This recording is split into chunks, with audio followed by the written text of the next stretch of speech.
Hey, how you doing? This is Adam Post.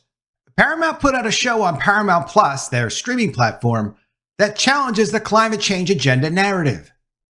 Which really shouldn't be news, because you would think, there are two sides to any story.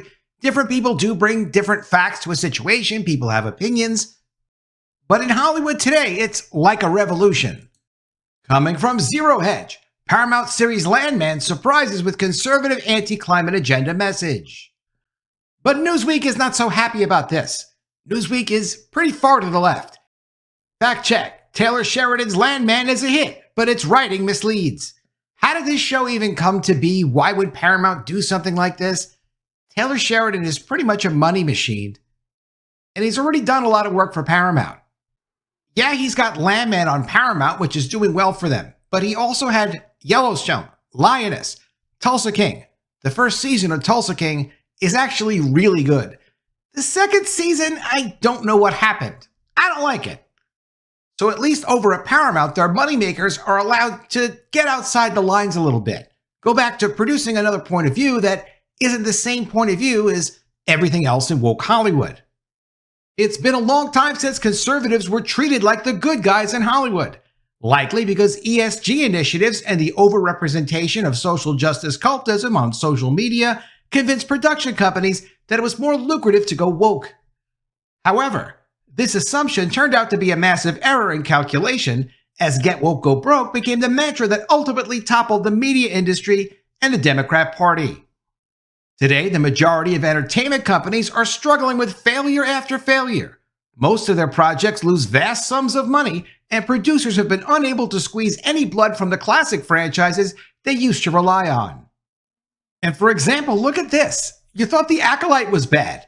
From Cosmic Book News, Skeleton Crew has worse Star Wars ratings on Disney Plus, actually lower than The Acolyte, because the Nielsen ratings are pre-programmed into Disney Plus, and this Star Wars show Skeleton Crew is doing worse than The Acolyte was, and The Acolyte was just canceled, and it's not getting a season 2. And you would think Disney would have learned on Star Wars. They're not going to learn on Star Wars until Kathleen Kennedy is gone. From Deadline, James Mangold doesn't want to be handcuffed to Star Wars lore with upcoming prequel. This is the guy that recently just destroyed Indiana Jones. How do you lose money on Indiana Jones? Well, the way you do it is you don't make an Indiana Jones movie, you don't focus on the character, you don't give people who are fans of the brand, of the franchise, exactly what they want or anything near what they want, so they can enjoy what they just spent their money on. That's how you fail. I don't know how they let this guy anywhere near Lucasfilm anymore, but Disney is still way off track with Star Wars. When companies like Disney are actually losing money on Star Wars and Marvel, you know the audience boycotts are actually becoming effective. And there are some real numbers behind these boycotts now. This is from Breitbart, citing a Rasmussen Report survey. Exclusive. Nearly a quarter of Americans avoid Disney movies over leftist politics. Not just the politics in the movies, the politics of the company that puts out the movies. Polling shows that Disney has alienated nearly a quarter of the American public with its leftist politics. Rasmussen Report surveyed 1,400 U.S. adults and asked if they chose, quote, not to watch a Disney movie this year because of politics. Only 68% said no, while 23% said yes. Losing 23% of your potential audience is massive. And just because that 68% said no, it doesn't mean they went out to see the movie. It means one of the reasons they didn't see a movie for Disney, if they didn't, had nothing to do with politics. Apparently, someone in Tinseltown is finally listening to the public. Paramount, another company known for a steady stream of woke disasters, saw some streaming series gold with the success of Yellowstone. The Kevin Costner-led show featured conservative Montana ranchers battling to maintain their legacy, though the company could not help itself and started implanting woke messaging in the later seasons.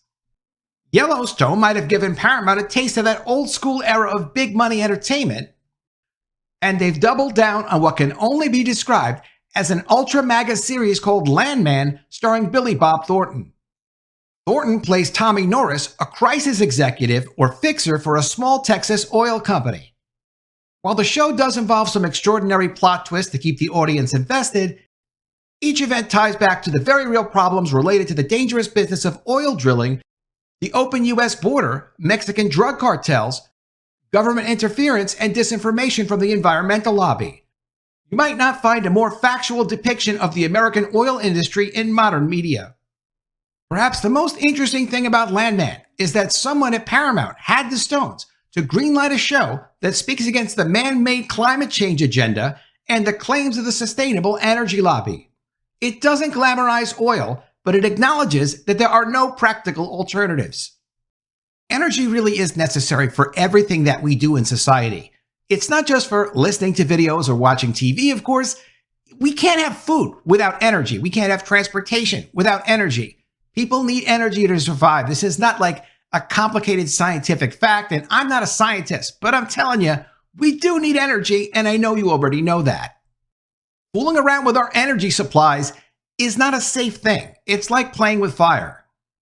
In terms of story, Thornton's character is great at his job, but terrible at raising his family. This leads to some hilarious discomfort as his histrionic ex-wife, impulsive teenage daughter, and strong-headed 20-something son come back into his life and collide. Though highly flawed, Thornton's sharp Texas wit keeps you laughing at his domestic mistakes and misfortunes. Keep it in mind, though, Landman is definitely not a family show. Conservatives will probably gravitate to the straightforward depiction of the working man's world and the dangers involved in the resource industries like oil. These are the vital jobs and men that keep the world running, and many of them die while trying to earn a paycheck. Landman makes no attempt to demean or belittle blue-collar workers, and its simple exploration of their daily lives comes off as shockingly empathetic.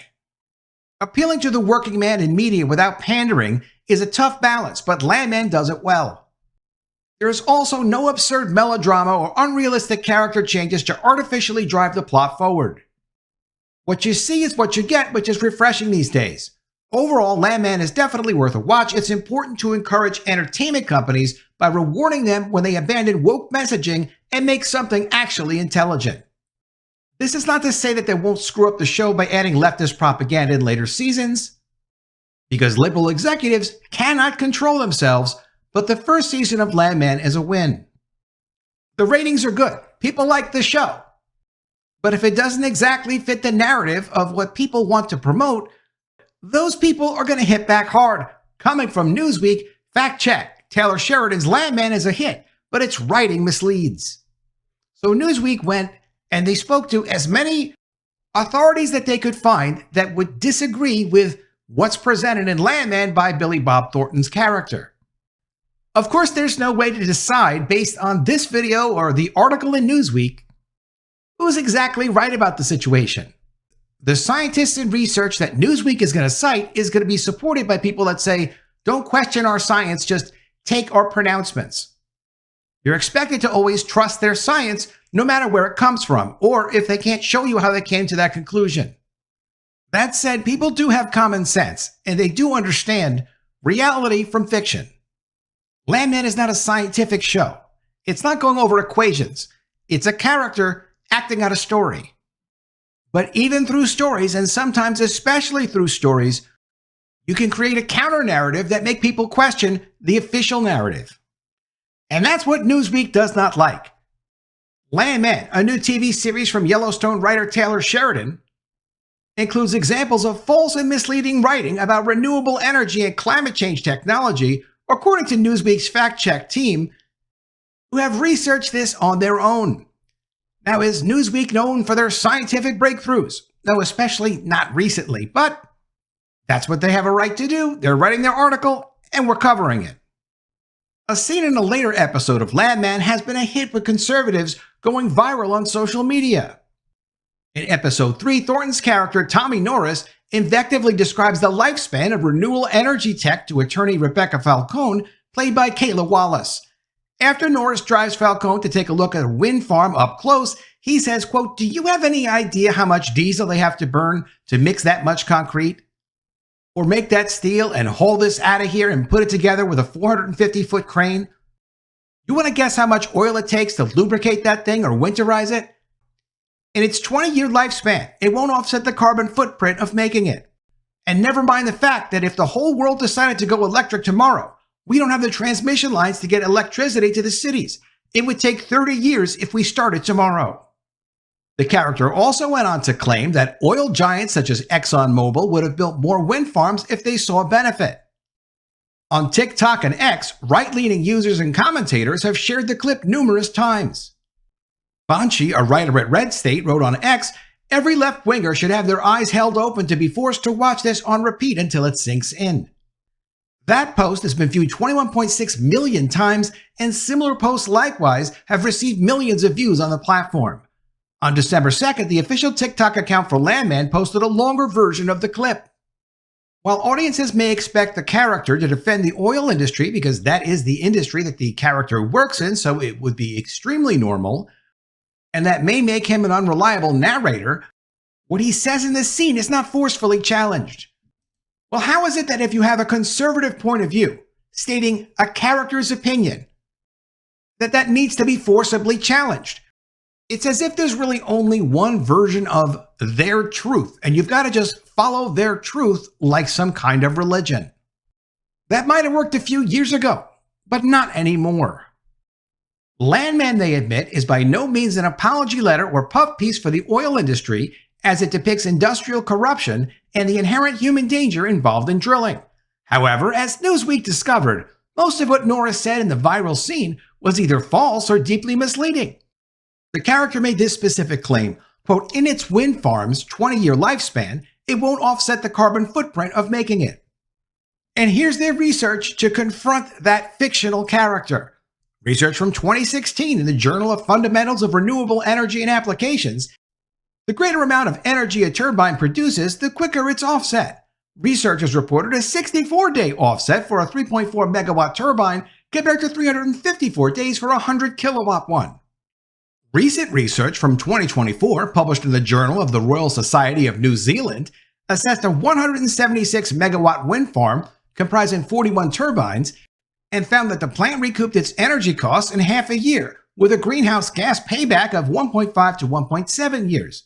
The report did, however, note the difficulty in recycling the turbines at the end of their lifetime.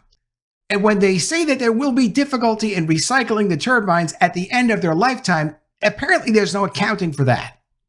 The character then went on to say, quote, "And don't get me started on solar panels and the lithium in your Tesla battery." Norris, the character in the show, made this argument, though with less specificity, as he discussed the carbon costs of building a wind farm. According to research and experts Newsweek spoke with, this claim is also incorrect because those batteries, you can just basically put them in water and they'll melt. No, you cannot. Because those batteries will just, over time, disappear. No, they actually won't. It is a big problem. According to research and experts Newsweek spoke with, because they got to choose who they would speak to, this claim is also incorrect. A 2024 comparison by the National Renewable Energy Laboratory of solar photovoltaic systems installed in the United States assessed the carbon payback time of various solar farms across the country. NREL, a national laboratory of the Department of Energy's Office of Energy Efficiency and Renewable Energy, found that the CPBT carbon payback time spanned from 0.8 years to 20 years. That's a pretty wide range. However, the larger figure was based on a scenario where turbine technology was produced in high carbon areas. Farms were set up in locations with low irradiated energy from the sun, and parts were sent to landfill at the point of disposal. I don't know if we're going to solve the energy problem based on my video, but what I will say is that it's good to see that you can have characters with different points of view make their case in a fictional show. To think that you weren't allowed to do something like that, or it just really wasn't done before this, is hard to believe. But it's good to see it being done. And that's how we can start to have a conversation of saying, excuse me, let's talk about the details. Stop telling us what to believe. Let me know what you think of all this in the comments below. Always love to see your ideas. Please be sure you are subscribed to the channel. Click the bell for notifications, give me a thumbs up, and I'll see you again soon with another story. And if I don't see you, I will miss you.